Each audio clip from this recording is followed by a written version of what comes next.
En fait, ce que je veux dire ici, c'est ceci. Tu vois, au niveau de la vie, il faut apprendre à se relever après un échec.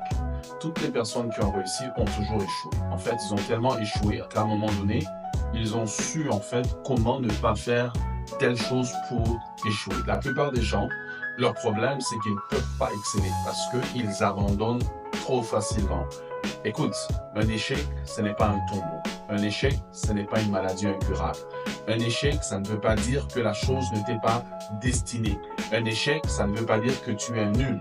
Un échec, ça ne veut pas dire que bien demain, la réussite ne viendra pas. Arrête donc de remplir ta tête avec plein d'idées qui sont en train de te détruire. Mais remplis ta tête en te disant, j'ai échoué aujourd'hui, je veux me relever, je vais avancer, demain sera mieux. C'est pour cela que Né pour exceller existe, pour te montrer que tous ceux qui ont réussi à un moment donné, ils ont échoué. La vérité, c'est que quand ils ont réussi avec brio, on ne s'est plus souvenu de leurs échecs, on s'est souvenu de la seule victoire qu'ils ont eue. Aujourd'hui, tu parles de David et Goliath. Combien de fois peut-être David a échoué, a lancé la pierre sur un lion, sur ceci, sur cela. Mais on ne se souvient pas de ça. On se souvient de Goliath. Pourquoi? Les gens se souviendront plus de tes réussites qui sont grandes que de tes échecs que tu as peut-être fait en privé, que tu as peut-être fait par peur, que tu t'es en train d'apprendre.